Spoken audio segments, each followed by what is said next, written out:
Kargil road खोल दो। दोस्तों, अब पीओके में त्राहिमाम मच चुका है। पाकिस्तान के कब्जे वाले कश्मीर में आम कश्मीरी चीख चीख कर कह रहे हैं कि हमारा अब पाकिस्तान में मिलने का वक्त आ चुका है। पीओके में गिलगित बाल्टिस्तान के लोग पाकिस्तानी सरकार के खिलाफ सड़कों पर उतर चुके हैं, लेकिन मोदी साइलेंट हैं। एनएसए अजीत डोभाल भी खामोश हैं, तो जबर बयान देने वाले राजनाथ सिंह और आर्मी के अधिकारी भी कुछ नहीं बोल रहे। मतलब साइलेंस का माहौल बना हुआ है। तो इसी दौरान पाकिस्तान की आर्मी और उसकी खुफिया एजेंसी आईएसआई की हालत खराब हो चुकी है, क्योंकि एक और उसके पूर्व आर्मी चीफ कह चुके हैं कि भारत की आर्मी से पाकिस्तान कभी लड़ भी नहीं सकता।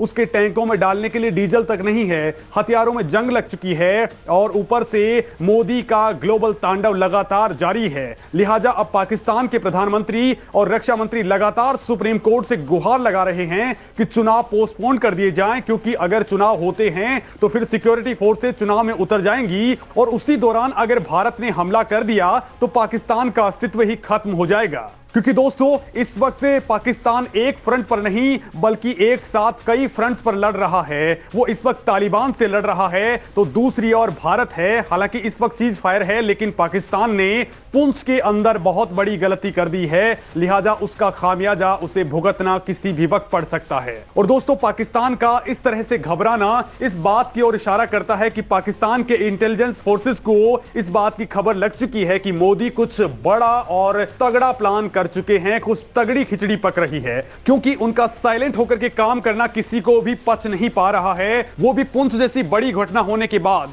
ऊपर से एनएसए अजीत डोभाल भी कुछ नहीं बोल रहे।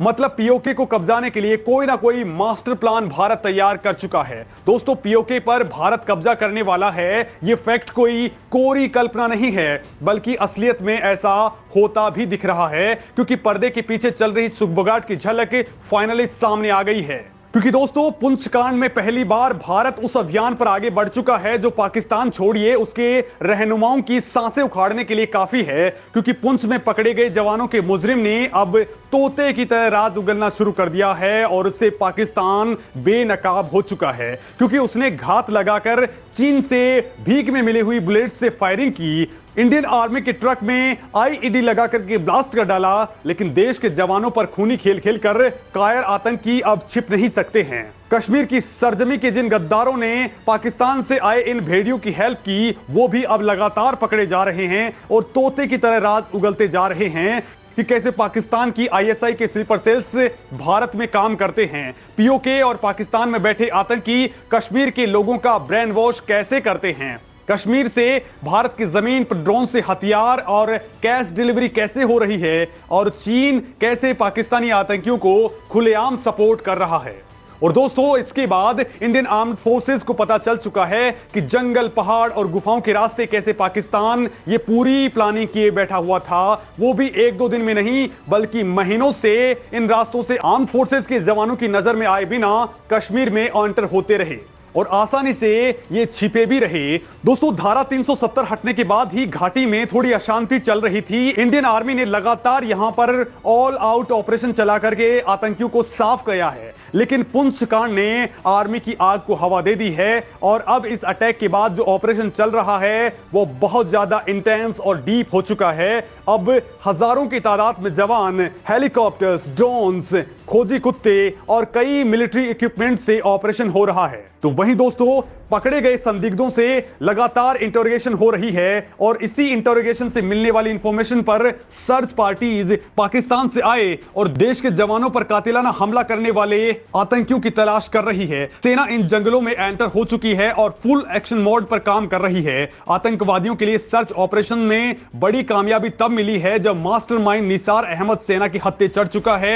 उसी ने आतंकवादियों को पनाह दी थी और उम्मीद की जा रही है कि निसार और उसके बाकी साथियों से जो कुछ भी मिल रहा है उससे पुलिस और सेना को बड़ी मदद मिल रही है। क्योंकि दोस्तों, इस तरह की घटना के लिए कई महीनों और कई सालों की प्लानिंग होती है और इसमें पीछे से और भी लोगों का हाथ होता है। दोस्तों, आपको बता दूं कि इसी साल जनवरी में भी ऐसी ही एक बात सामने आई थी। पाकिस्तानी आतंकवादी भारत में घुसपैठ के लिए राजौरी सेक्टर में एलओसी पर फॉरवर्ड डिफेंस लोकेशंस को निशाना बना रहे थे। राजौरी सेक्टर के पास पाकिस्तान की तरफ से 4 लॉन्चिंग पैड भी हैं और करीब 30 आतंकवादी लॉन्चिंग पैड का इस्तेमाल करके भारत में एंट्री की प्लानिंग बना रहे थे। इससे साफ होता है कि पुंछ हमले की प्लानिंग 2-3 महीने पहले से ही चल रही थी और उसके बाद पुंछ में सेना के ऊपर बड़ी आतंकवादी वारदात होती है।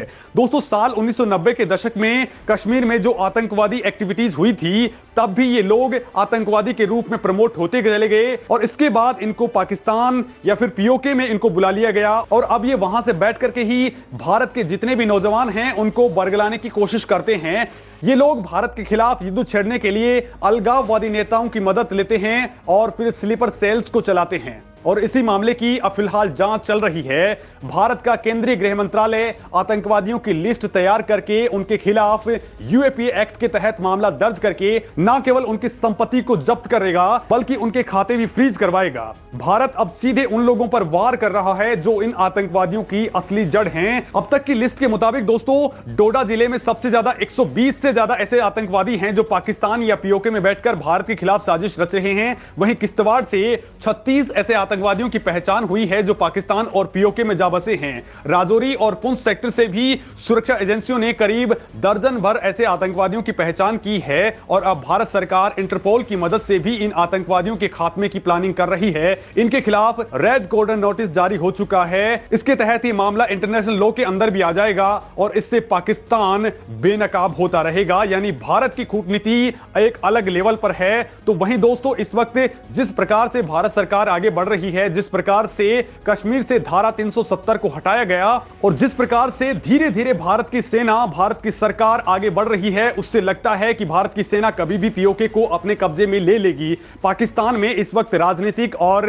आर्थिक हालात बहुत ही विकराल हो चुके हैं। पीओके ही नहीं बल्कि बलूचिस्तान के लोग लड़ रहे हैं, सिंधु देश के लोग आंदोलन कर रहे हैं। तो वहीं पाकिस्तान की सरकार से पीओके यानी गिलगित बाल्टिस्तान के लोग सड़कों पर उतर रहे हैं और उनका विरोध कर रहे हैं। वो कह रहे हैं कि भारत उसे अपने अंदर मिला ले, मतलब हर तरफ की जनता की सिंपैथी भारत के प्रति है और पुंछ कांड के बाद इसमें और तेजी आ चुकी है, जिसके बाद शहबाज शरीफ सुप्रीम कोर्ट के दरवाजे पर बाप बाप चिल्ला रही है। तो वहीं आर्मी चीफ आसिम मुनीर भारत को ही युद्ध की धमकी दे रहे हैं। अचानक चीन का दौरा करके वो अपने आर्मी कमांडर्स को भारत के खिलाफ अभियान छेड़ने के लिए कह चुके हैं, लेकिन इसी दौरान भारत के केंद्रीय मंत्री जितेंद्र सिंह ने इंग्लैंड में ऐलान कर दिया कि भारत पाकिस्तान के द्वारा गैर कानूनी तरीके से, अवैध तरीके से कब्जाए गए कश्मीर की एक एक इंच को वापस लेने के लिए अभियान छेड़ने वाला है। और दोस्तों, इस मामले में मोदी सरकार बहुत फूंक फूंक करके कदम रख रही है, क्योंकि पुंछ में हमला होने के तुरंत बाद वो एक बड़ी सर्जिकल स्ट्राइक कर सकते थे,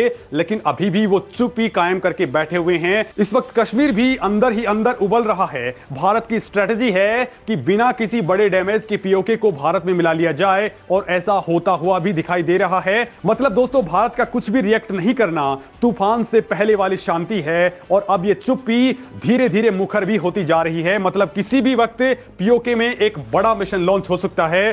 पाकिस्तान को इसकी भनक तक भी नहीं लगेगी। भारत एक दिन अचानक से उठेगा और सीधा पीओके पर हमला बोल देगा। दोस्तों, इस वक्त एलओसी पर भारत 50,000 से ज्यादा जवान डिप्लॉय कर चुका है। राफेल, सुखोई से लेकर के मिराज 2000 तक अलर्ट पर रख दिए गए हैं। तो वहीं S-400 मिसाइल डिफेंस सिस्टम का मुंह भी पाकिस्तान की ओर मोड़ दिया गया है। बड़ी बात तो यह है कि पाकिस्तान ने भी कई गांवों को खाली करवा लिया है। मतलब बहुत जल्द कुछ बड़ा होने वाला है।